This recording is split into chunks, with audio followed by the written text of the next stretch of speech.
If you're dealing with repeat AC compressor failures, don't assume it's the part.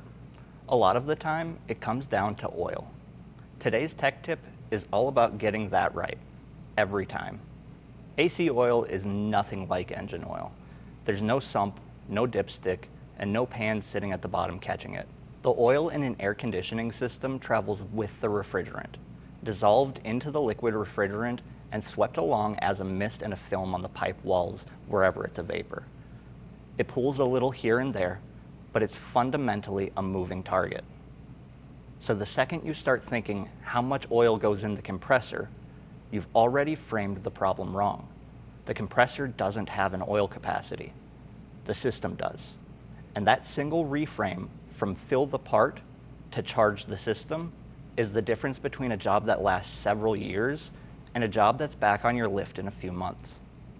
Before we get back to the science of oil, quick shout out to this video's sponsor, Pro Auto. We've all been stuck between expensive OE parts and a cheap gamble.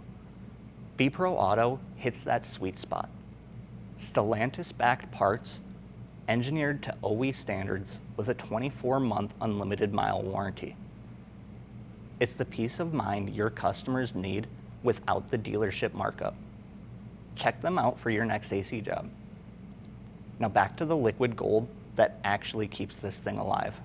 Choosing the correct oil is the part technicians get wrong the most. Most belt-driven systems run polyalkylene glycol, or PEG oil, and PEG oil typically comes in viscosity grades of 46, 100, and 150. That number is not a suggestion. It's not whatever's on the shelf.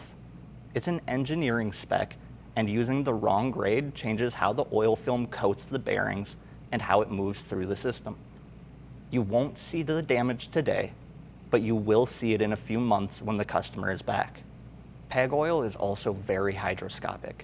It pulls moisture straight out of the air. If you leave a bottle open on the bench, it can be contaminated in hours. Then you're injecting water into a sealed system where water, refrigerant, and heat combine to make acid. So cap it, open it when you're ready to use it, not before. Another thing worth watching if you're working on a hybrid or an EV with an electrically driven compressor, it likely does not take PEG. It takes non-conductive POE, or polyol ester. Why? Because PEG conducts electricity, and that compressor is sitting on a high voltage bus. Put PEG in it, and it may set isolation faults and potentially compromise the high voltage system. Grabbing the wrong oil here can turn a comeback into a liability. Do not cross the two. Now the important part. Every system has a total capacity. It's vehicle specific and it lives in your service information, so you have to look it up.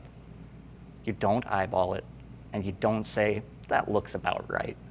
Before you plug the old compressor, drain it and measure what comes out. Almost nothing in there? You probably had a leak carrying oil out and you need to find it. Way more than spec. Somebody overcharged it last time and now you know not to repeat their mistake. Next we go to the new unit sitting on your bench, and you have to check this carefully.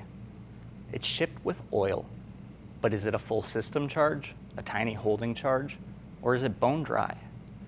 There's no universal rule here. The only way you don't get burned is by reading the instruction sheet and measuring the fluid inside. Never assume the part is filled with what the system needs. If you want to avoid guessing and make the math easy, flush the system. Pushing a flushing agent through the lines, condenser, and evaporator does more than just clear out debris and moisture. It clears out much of your residual oil. It gives you a clean slate. Just remember the rules. Parallel flow condensers, accumulators, and expansion valves don't get flushed, they get replaced. And if you use flush, you better purge and dry every bit of it before you button the system up, or you're just asking for a system failure. With a clean, empty system, the math becomes foolproof. You're putting in the full, fresh charge and distributing it exactly how the OE chart dictates. Drain it, measure it, and balance it. Skipping this is the most common way talented technicians murder perfectly good parts. Too much oil will coat the inside of the condenser and evaporator like a sweater, insulating the exact surfaces that are supposed to be exchanging heat. Then you see poor cooling, high head pressure, and a customer who says it kind of works. Push it further, and that excessive oil can pool and slug the compressor, which is mechanical death sentence. Too little oil, and you starve it. The bearings and the scroll or swash plate run dry, it overheats, and it fails early. Last thing before it goes to work, prime it. Turn the new compressor over by hand 8 to 10 full rotations before it ever sees a clutch command. That distributes oil past the seals and onto the bearings, so you're not just dry starting it and scuffing the internals the first time the clutch grabs. 10 seconds of effort protects the entire job. At the end of the day, it's pretty simple. Stop filling the part and start charging the system, and use the right oil, right grade, right amount, balanced, primed, and capped. Do that, and the compressor you installed lasts as long as it's supposed to. I'll catch you in the next one.